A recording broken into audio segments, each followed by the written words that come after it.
let's talk about BEACN. BEACN is a product, well, not a product, a company that makes products. The company is formed by former GoXLR staff and things like that. And they have been putting out teasers for a couple different products. We saw and talked about previously the BEACN microphone, which is a USB dynamic microphone. It has some crazy features like 32-bit float, supposedly, and blah, blah, blah. But they also have other products going out. And I have alluded to this multiple times, but I obviously could not share anything that they don't make public yet. And for everyone who keeps asking in the chat, I don't have my hands on them yet. And even if I do, until whatever NDA I will, or embargo I inevitably have to agree to is up, I won't be able to talk about it until time. Like, that's how this works. So, sorry, I can't give you an inside scoop more than what they post publicly, but I can give you an analysis of what they post publicly here. So, they have actually teased now 2 different kinds of mixers. This is the BEACN Mix, and then the BEACN Mix Create, which are actually 2 different products based on the same idea. So the BEACN microphone, again, was a USB dynamic microphone.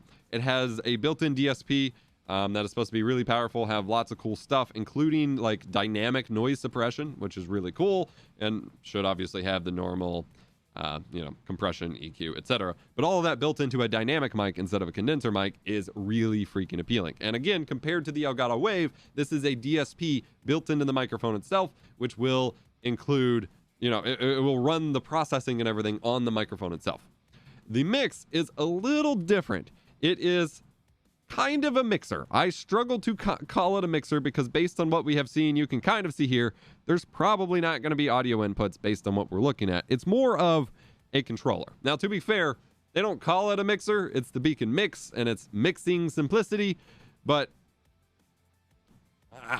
you can glean from what they're saying here. It's not an audio interface, it's an audio controller. It's completely hardware agnostic. It has a USB-C connection, and that's it. It's an endpoint for Windows. So it's kind of akin to the PC Panel or the PC Panel Pro.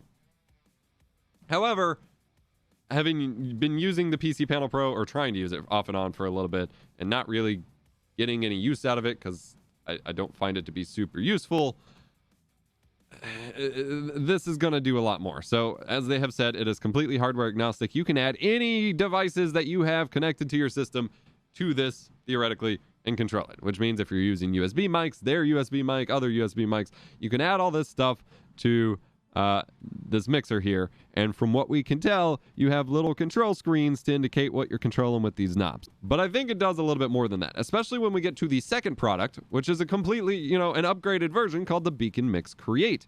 And that is where you get some interesting stuff. You get knob paging, which means you have these little page buttons here, which allow you to go through multiple pages, which expands the device and control capability, advanced routing, additional mute options, and submixes. So this has been the biggest complaint about the GoXLR, is a lack of submix. So this is a little bit more than the PC panel where you just control audio like program volume in Windows. You can actually build a mix here. If it has submixes, you can build multiple mixes here and actually like build a stream mix of the devices plugged into your system. So you can't, since they have already stated that you plug it in with USB-C and it's not an audio interface itself, you can't actually plug, you can't plug your audio hardware into it. But if you already have a USB mic, multiple USB mics, an audio interface, other, system sound and hardware devices running into your system, theoretically, based on their claims here, you can just add all to this and make an actual mix that you can monitor and play back in your stream with the submix on the Create version all in here, which is really cool. So I am excited by that. So you could see the BEACN Mix being more like the PC panel. This is more of just a general kind of Windows controller, since there's no submixes. But this one's definitely more like an actual mixer, just the inputs are taken in through other hardware. And you have the submixes that you can have for your monitoring, for your stream mix and whatever. It also says submixes without a specified number. So that appeals to me. Because the fact that they didn't specify it kind of indicates to me that there might be the possibility for more than 2. I don't know. There could not be, but I would like to believe that there could be more than 2. So I am excited for these products. I think they're gonna kind of confuse some people at first because people even in chat right now, like I have seen people being like, so this is the new Go XLR, right? And it's trying to be something very different, but also just as useful for people than the Go XLR. Because the issue with things like the Go XLR, the Wave XLR, you know, the AverMedia Live Streamer Nexus, is these are only good buys if you absolutely hate what you have, if there's a killer feature that you absolutely just have to swap what you have for, or you don't already have audio hardware. The BEACN Mix and Mix Create are things that you can just combine with what you already have to add additional features. So if you already have a high quality audio interface or even a fancy headphone DAC, so that's a big question I get all the time, is how do I use my fancy headphone DAC and amp with the Go XLR? And the answer is it's complicated. You can do that here. You can use all this other hardware that you already have or want to get that perhaps has a specific feature that an otherwise all-in-one solution doesn't have, and just slap this on your desk to control everything. And the controls seem to be pretty neat. We'll see. I have personally always been a fan of sliders and faders rather than knobs. These knobs are at least decently spaced out, unlike the PC panel, so I kind of like that. We're only getting kind of like deliberately crafted to be hard to read anything on it products or buttons and screen icons to really tell what's happening here.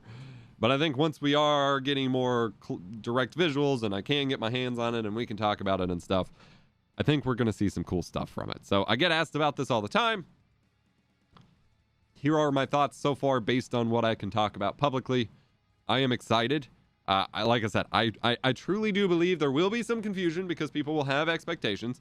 But I do believe this will be a great product for a lot of people. And I think a lot of people who get out of that mindset of I need a Go XLR alternative will actually come to appreciate this.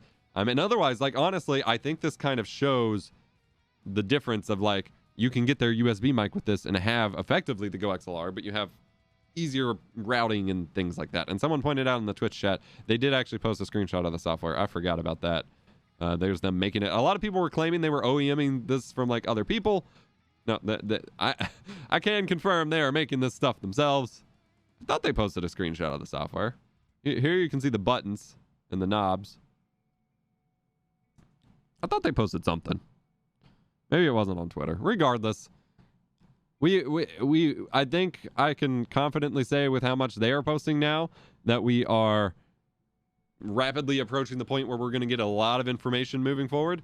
So I am very much looking forward to it. And they did, oh yeah, Slashy's pointing out they posted a screenshot of the software in my Discord. One of the members of the BEACN team is actually a prominent member of my Discord server and has been sharing some good information over in the server. So if you want kind of an inside scoop, hit us up at eposvox.gg/discord. They've been answering questions, fielding some skepticism and some criticism as well. And so I applaud them for being so involved in the community. You guys can check out our Discord server if you want some good information.